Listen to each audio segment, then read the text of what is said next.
Happy birthday, Mama Samia, sung the assembled leaders at the African Energy Summit. But behind the optics of unity lay another picture.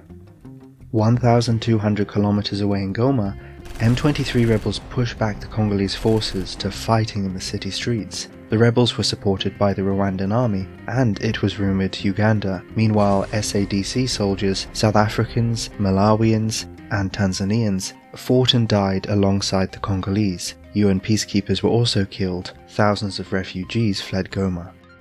As the battle for the town intensified, another battle was being fought online.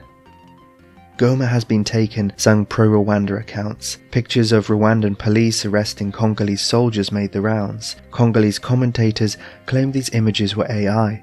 Goma will never fall, they argued, sharing pictures of Rwandan civilians fleeing a Congolese attack across the border. Behind this tit-for-tat battle lay another, bigger battle, a disagreement over the cause of the conflict. Rwanda's network of influencers immediately kicked into gear. The problem was poor governance in the DRC, they argued. Plus, this was a historic conflict created by the colonial powers. In South Africa, former President Thabo Mbeki has eloquently pushed this line. In Zimbabwe, the influencer Rutendo Matinyarere. In Kenya, the famous intellectual PLO Lumumba. Rwanda was winning the war. It was also winning the propaganda war. The problems in the Kivus do have a long history. Even before the colonial powers arrived, the fertile hills around Lake Kivu attracted many different groups. Forest pygmies and Bantu speakers lived side by side. Small chieftains divided up the landscape. As guns began to arrive from the Swahili coast, King Rabugiri expanded his kingdom beyond modern-day Rwanda to the other side of the lake. Some Hutu and Tutsi chieftains swore allegiance to his cause. But this was a short-lived state of affairs. Within a decade, the first European colonists were arriving in the Kivus. By 1910, the final border between German Rwanda and Belgium Congo had been agreed. The Belgians disrupted local power structures, they removed chiefs they didn't like and appointed translators in their place. But the real winners of the new system were the Europeans who arrived in the 1920s. Fertile lands around Rutshuru and Masisi were converted into plantations. The only issue was where to find people to work on them. The solution, they decided, was to import laborers from Rwanda. From 1928 to 1956, over 150,000 people were transplanted from Rwanda to the Kivus, first Tutsis, then Hutus. The Belgians bought land from local rulers for a couple of pennies, then settled the Rwandans on it under newly created chieftains. When these chiefs became too powerful, they divided up the districts, mixing different ethnic groups and creating more chaos. Because so many chiefs had been removed and villages resettled, there was widespread confusion over land rights. After independence, the resentment and confusion began to boil over. In 1965, violence broke out over ethnic vote rigging, buildings were burnt down, and hundreds of people killed in the Kenya-Rwanda War. In response, the Provincial Assembly proposed a plan to deport all Tutsis and Hutus. The impossible plan was never carried out. Meanwhile, the trickle of immigrants from Rwanda into the Kivus continued, some looking for work or land, others fleeing Rwanda's post-independence violence. In response, the Banyarwanda, who had already lived in the area for generations, changed their name to Banyamulenge to differentiate themselves from the newcomers. In 1981, the government granted land rights to any Banyamulenge who could prove their family had arrived in Kivu before 1885, excluding thousands who had moved to work on plantations in the colonial era. Such laws didn't bother rich Banyarwanda with links to President Mobutu, who bought the old plantations and expanded them. The pressure on land grew for ordinary people. There was a population explosion. If the colonial period created a chaotic mess in the Kivus, it was the 1990s which turned it into one of the worst conflicts in Africa. In 1990, as the central government started to prepare for elections, the tensions over land ownership spilled over. The new local governor encouraged the creation of ethnic militias. Once one was formed, everyone else needed one. Thousands died in the Masisi War of 1993. Things got worse in 1994 as 1 million Hutu fled the Rwandan genocide. Some of these refugees were perpetrators of massacres who joined local militias. Congolese Tutsis fled to the cities.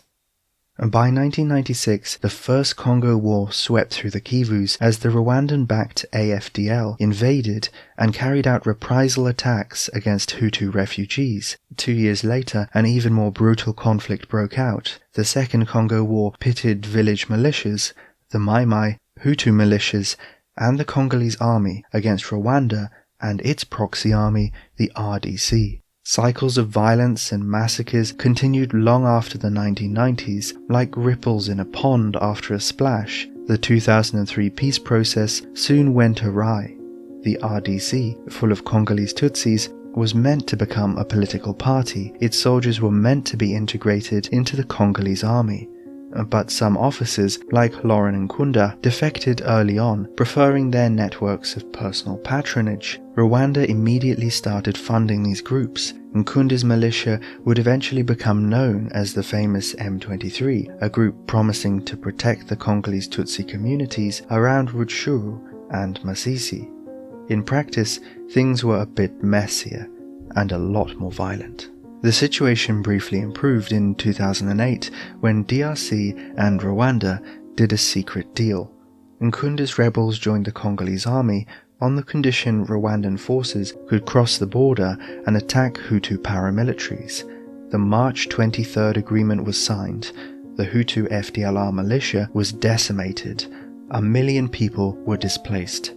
But this peace was short-lived, and by 2012, Bosco Ntaganda and Sultani Makenga had broken away from the Congolese army and launched the M23 rebellion. Their Tutsi militia followed them, supported by Rwanda. This rebellion had one problem. It was too successful.